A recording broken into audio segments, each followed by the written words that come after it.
का खालसा, वाहेगुरु जी की फतेह।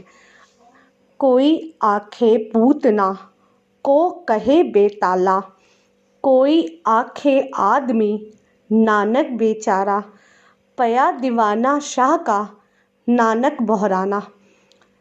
हम आज गुरु नानक पातशाह का 551 पावन प्रकाश उत्सव मना रहे हैं। पर आज अगर हम देखें कि हमारा इस गुरुपर्व को मनाने का उद्देश्य क्या है, क्या हम गुरु पातशाह की शिक्षाओं का, विचारों को फैला पाए हैं। आइए पहले हम जानें कि गुरु नानक पातशाह के क्या शिक्षाएं और उनके क्या विचार थे। सद्गुरु नानक पातशाह ने 4 उदासियां की। पहली उदासी 1499 से 1500 ईस्वी तक उत्तरी पूर्वी भारत की थी। कहीं में तिथियों में फ़र्क आता है, तो यहाँ हमारा मोटिव तिथि से नहीं है, बल्कि उनकी उदासियों के उद्देश्यों से है। पहली उदासी में आप कुरुक्षेत्र, पानीपत, हरिद्वार, दिल्ली, पटना, बनारस, आसाम, कलकत्ता, जगन्नाथपुरी गए। दूसरी उदासी 510 से 515 ईस्वी तक बीकानेर, संगलादीप। तीसरी उदासी 1515 से 1517 तक आपने कश्मीरी पंडितों और जोगियों के प्रसिद्ध केंद्र में महान भारतीय आगुओं से आपने विचार विमर्श किया। 1517 से 1521 तक आपने चौथी उदासी के दौरान मुसलमानी देशों का भ्रमण किया। मक्का से बगदाद तक इस्लामी धार्मिक स्थानों का अध्ययन किया। सज्जन ठग का उद्धार करके पहली धर्मशाला बनाई। गुरुजी ने 4 उदासियां करके हम सबके भले के लिए एक इनकलाबी चेतना पैदा कर सिख धर्म की नींव रखी। गुरुजी के जन्म के समय 1469 से लेकर 1539 तक का समय भारतीय इतिहास धार्मिक, सामाजिक, राजनीतिक, सभ्यता व आर्थिक दृष्टि से अंधकारमय वातावरण से ग्रसित था। गुरुजी के जन्म के समय अज्ञानमय अंधकार ज्ञानमय प्रकाश से परिवर्तित हुआ। भाई गुरदास जी लिखते हैं, सद्गुरु नानक प्रगटया मिटी धुंध जग चानन हुआ। गुरु जी के समय अज्ञानता रूपी धुंध पूरे वातावरण में फैली हुई थी। उसी समय गुरु नानक ने निरंकार का रूप धारण करके दबे कुचले समाज और जबर की शिकार मनुष्यता का उद्धार करने आप खुद आए। सुनी पुकार दातार प्रभ, गुरु नानक जग माहे पठाया। गुरु जी के चिंतन से ऐसा स्पष्ट होता है कि उन्हें उस समय के हालातों, भ्रष्टाचार, गुलामी, रूढ़िवादिता, कर्मकांड का पूरा एहसास था। उन्हें उस समय के दबे कुचले जबरन सताए हुए लोगों की चिंता थी। गुरु जी का सीधा टकराव उस समय के धार्मिक आगुओं, पैगंबरों से था, जो केवल अपने स्वार्थ के लिए ब्राह्मणवादी विचारधारों, सनातनी शास्त्रों का सहारा लेके भोले भाले मनुष्यों को जात पात, वर्ण व्यवस्था, कर्मकांड के आधार पर उन्हें मूर्ख बना रहे थे और मनुष्य को मानवता, इंसानियत जैसे मूल्यों से दूर कर रहे थे। गुरु जी गुलामी के जीवन का विरोध करते हुए कहते हैं, जे जीवे पथ लथी जाए, सब हराम जेता किच खाए। गुरु जी ने सभी मनुष्य को ईश्वर का अंश बताते हुए नफरत, वाद विवाद, जात पात मिटाने की शिक्षा दी। गुरु जी ने स्वयं करतारपुर की धरती में 17 साल 5 महीने 9 दिन रह के खेती बाड़ी करके मेहनत करके गुजारा किया। वह जरूरतमंद की सहायता करके लोगों को काम करके बांट के खाने और ईश्वरीय बंदगी करने का संदेश दिया। गुरुजी ने अपना प्रवचन अपने कर्मशील जीवन में विचरते हुए उतारा। उनकी वाणी जीवन की सच्चाई और कर्मशीलता से जुड़ी है। गुरुजी के जीवन में मानव अधिकारों और हक को बहुत महत्व दिया गया है। गुरुजी सच्चाई और मेहनत की कमाई खाने का संदेश देते हैं। दूसरों के हक को मारने की आलोचना करते हैं। हक पराया नानका, उस सुअर उस गाय। गुरु नानक साहिब के चिंतन में निठल्ले, भिखारी, पुजारी, रिश्वत खोरी, आर्थिक शोषण और काली कमाई करने वाले लोगों के लिए कोई स्थान नहीं है। उनके चिंतन में काम करके अर्थात किरत करने, सिमरन करके अर्थात नाम जपने, बांट कर खाने, वन छकने को स्थान दिया गया है। काल खाए कि छातो दे, नानक राह पछाणे से। गुरु जी ने जिस बुनियाद से सिख धर्म की नींव रखी सी, जिसका उद्देश्य एक अकाल पुरख प्रभु की आराधना करना है। गुरु जी कहते हैं संप्रदाय मार्ग तो अलग अलग है पर परमात्मा एक है जिसकी आपको बंदगी करनी है। गुरु जी ने यही उपदेश सुल्तानपुर में बेई प्रवेश के उपरांत अपने इस्लाम के पैगंबर को दिया था, ना को हिंदू ना कोई मुसलमान। गुरु जी का कहना था कि संप्रदाय तो बटे हैं पर धर्म तो हमारा सबका एक है, जो है मानवता की सेवा, मानवीय मूल्यों को धारण करना, परोपकार की भावना, सबके साथ अच्छा व्यवहार करना, अर्थात रवि गुणों को अपनाना ही हम सबका धर्म होना चाहिए।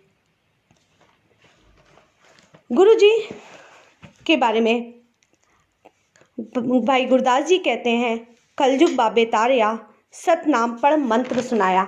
गुरु जी ने एक ऐसे समय अवतार लिया था जिस समय बहुत ज़्यादा रूढ़िवादिता, अंधविश्वास, कर्मकांड थे, और लेकिन गुरु जी ने हम सबको एक सतनाम का उपमंत्र दिया। अर्थात उनका कहना था अकाल पुरख ईश्वर परमात्मा एक है और हम सब उसी के बंदे हैं। गुरु जी के समय में पूरा भारत का मध्यकालीन इतिहास हाकिम और अमीर वर्ग से बटा हुआ था। ये अमीर वर्ग अपनी निजी ज़रूरतों की पूर्ति के लिए प्रजा में जुल्म और उनका शोषण करते थे। ब्राह्मणवादी भी मजलूमों पर धर्म के साथ जुल्म कर रहे थे। नीचा अंदर नीच जात, नीची है अत नीच, नानक तिन के संग साथ, वड्यां स्यो क्या रीस। गुरु नानक साहिब के चिंतन में मनुष्य की सूझ विवेक का सबसे प्रभावशाली उद्देश्य गृहस्थ और किरत है। वर्तमान समय में मनुष्य इससे भटक रहा है, जो मनुष्य के जीवन में कई समस्याओं की पैदाइश का कारण है। जो सिद्धांत स्वयं जीवन की समस्याओं से मुक्त होना और दूसरों को भी मुक्त कराना था। आप मुकत करे संसार, नानक तिस जन को सदा नमस्कार। गुरु जी के अनुसार गृहस्थ जीवन महत्वपूर्ण जीवन है। इस जीवन में रहते हुए कर्मशील रह के बांट कर खाने एवं प्रभु सिमरन का आदर्श ही मनुष्य का उद्देश्य होना चाहिए।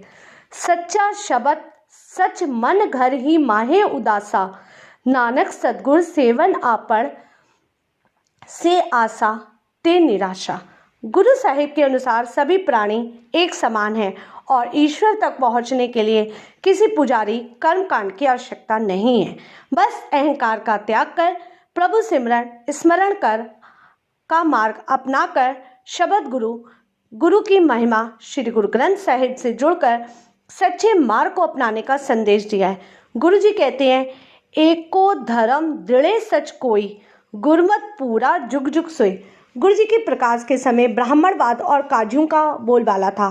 पंडित अपने लालच के लिए अभाग्या का कुठा बकरा खाना और बोली अवर तुम्हारी का धारणी बन गया था। धर्म पंख लगाकर उड़ रहा था। गुरु जी कहते हैं, कल काती राजे कसाई, धर्म पंख कर उड़ रहा, कूड़ अमावस सच चंद्रमा, दिसे नाही कह चढ़िया। अर्थात अज्ञानता के गहन अंधेरे में ज्ञान का प्रकाश दिखाई नहीं दे रहा था। धर्म शर्म का डर लोगों में धार्मिक पैराकारों ने खत्म कर दिया था। काजी भी अपने मतलब के लिए कुरान की मनचाही व्याख्या कर रहे थे, पर धर्म के नाम पर लोगों को मूर्ख बना रहे थे और लोगों को डरा रहे थे। कादी कूड़ बोल मल खाए, ब्राह्मण नावे जिया काय, जोगी जुगत न जाने अंध, तीने उजाड़े का बंद। इंसानियत अलोप हो चुकी थी। कलयुग बुराइयों का फेरा था। नाव फकीरे पातशाह, मूरख पंडित नाव, अंधे का नाव पारखूं, एवे करे गुआऊं, इलत का नाव चौधरी, कूड़ी पूरे थाऊं, नानक गुरमुख जानिए, कल का एव न्याव। गुरु साहिबान ने औरतों को भी पुरुष के समान आदर सम्मान दिया है। गुरु जी का कहना था, जो स्त्री बड़े बड़े राजाओं महाराजाओं विद्वानों को जन्म देती है वो नीची कैसे हो सकती है। सो क्यों मंदा आँखिए, जित जम्मे राजान। गुरु जी के समय बाबर के हमले के बारे में भी पता लगता है कि हिंदू, पठान, मुसलमान सब इसके जुल्म के शिकार बने। धाड़वी का कोई धर्म नहीं होता है, उसका मनोरथ लोगों की तबाही, लूटमार, बलात्कार, लोगों को गुलाम बनाना होता है। गुरु जी की वाणी गूंगे, सताए, जुल्म के शिकार, बेसहारा, नीच, शूद्र लोगों की आवाज़ बनी तथा उनकी वाणी ने भारतीय समाज के इतिहास में मनुष्य के अधिकारों और हकों से जूझने की प्रेरणा दी। खुरासान खसमाना किया, हिंदुस्तान डराया, आपे दोष न देई करता, जमकर मुगल चढ़ाया, ऐसी मार पई कर लाने, तय की दर्द न आया। भाई गुरदास जी गुरु साहिबान को की तुलना मानसरोवर से करते हैं और कहते हैं, मानसरोवर सदगुर कागे, हंस जलो दूध पिया। आपका मानना था कि गुरु साहिबान की वाणी मानसरोवर की तरह है, जिसमें डूबकर बुराई रूपी कौवे के समान मनुष्य अच्छाई रूपी हंस के समान बनकर कायाकल्प कर लेता है। गुरु नानक जैसे रूहानी पैगंबर की तस्वीर अनेक कलमों के जरिए अनेक रंगों से पेश की गई है। उनमें से कुछ रंग हम आपके सामने प्रस्तुत करते हैं। डॉक्टर गोकुल चंद नारंग। दिल में भक्ति की हरारत, दिल में भक्ति की हरारत, आँख में नूर हयात, एक हकीकत एक सच्चाई, गुरु नानक की बात। गुरु नानक की बख्शी तेग के सदके दो जहानों में सिक्का चलाया।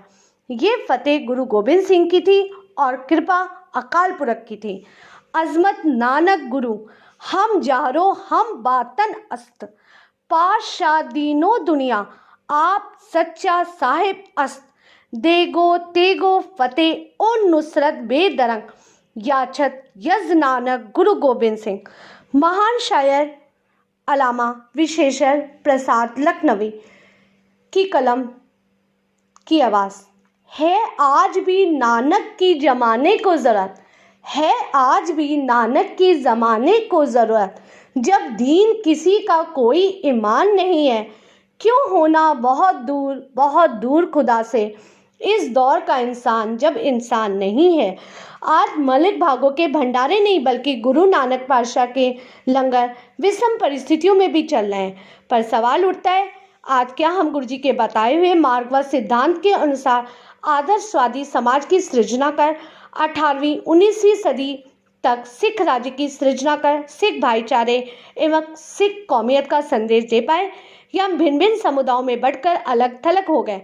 आज हर सिख को अपनी आत्मा में झांकने की जरूरत है। आज हमारा उद्देश्य गुरु नानक देव जी की पूजा करना ही रह गया है, जबकि हमारे गुरु ने मूर्ति पूजा का खंडन करते हुए कहा था, थापिया न जाए कीता न होए, आपे आप निरंजन सोए। भाव कि परमात्मा को मूर्ति की तरह स्थापित नहीं किया जा सकता है, क्योंकि वो निरंकार है, जिसका कोई रूप रंग आकार नहीं। रूप न रेख न रंग किच तय गुड़ते प्रबिन। आज हमारा उद्देश्य क्या गुरुओं के सिद्धांत एवं विचारों में पहरा देना है, या गुरुद्वारे में सोने के छतर झुलाने, संगमरमर लगाने या लंगर लगाने तक हमारी आस्थाएं सीमित हो गई हैं। अगर हमें गुरु की खुशी लेनी है, उनके दिखाए हुए मार्ग पर चलना है, तो आज गुरु के पैरोकार कहलाने का जो दावा करने वाले पाखंडी ठग साधु संत जगह जगह जो डेरे लगाए बैठे हैं, धर्म के नाम पर लोगों को गुमराह कर रहे हैं, आज इनके विरुद्ध हमने गुरु नानक का झंडा बुलंद करने की बात होनी चाहिए। हम समाज को गुरु ग्रंथ साहिब, गुरु की वाणी जो सारी मानवता के लिए साझा उपदेश है, से जोड़ सकें। गुरु जी किसी जाति विशेष के नहीं है, बल्कि वो सभी के रहबर हैं। गुरु जी ने जात पात वर्ण व्यवस्था भेदभाव को मिटाकर और समाज में एकता स्थापित करने के लिए 20 रुपये से लंगर प्रथा शुरू की थी, ताकि गरीबों की भलाई हो सके और सिक्खी का विकास हो सके। क्या आज इस लंगर प्रथा के बदले स्वरूप से सिख धर्म को अनेक धर्म संप्रदायों की कतारों में लाके नहीं खड़ा कर दिया है? आज गुरुद्वारों में गरीब का मुंह गुरु की गोलक का महत्व दिया होता तो आज पंजाब में सिखों का ईसाईकरण ना होता, ना नौजवान पीढ़ी नशे की तरफ रुख करती। आज हम गुरु नानक साहिब के उपदेशों से शुद्ध वातावरण एवं एक आदर्श समाज, एक आदर्श भारतीय समाज की सृजना करने में सहायक हो सकते हैं, अगर हम गुरुओं की शिक्षाओं का अनुसरण करें। कर्म करने, सिख भाईचारे को ज्ञान के साथ जोड़ने तथा पढ़े लिखे समाज की रचना करते तो तस्वीर कुछ और होती। धार्मिक कर्मकांड, नशों से बचना, बांट कर खाना, दीन दुखियों की सेवा करना, जात पात के भेदभाव को मिटाकर मनुष्यों को उनके अधिकारों, हकों के प्रति जागृत करके तथा सारे धर्मों का आदर सम्मान करके सभी मनुष्य के हित के लिए सच्चाई के मार्ग पर चलते हुए विश्व शांति के दूत बनकर उभरते आज सिख धर्म का अस्तित्व ही खतरे में पड़ गया है। आज उन्हें अपने आत्मसम्मान को बचाने का अवसर आ गया है। आज भी हम गुरु जी के दिखाए हुए मार्ग का अनुसरण करके अपने को बुलंदी पर पहुंचा सकते हैं। इसी विचार के साथ कि गुरु नानक साहिब सबके सांझे रहबर हैं, मैं अपने विचार को यहीं पे संकोचती हूँ। हुई भूल चुकी क्षमा करें। वाहिगुरु जी का खालसा, वाहिगुरु जी की फतेह।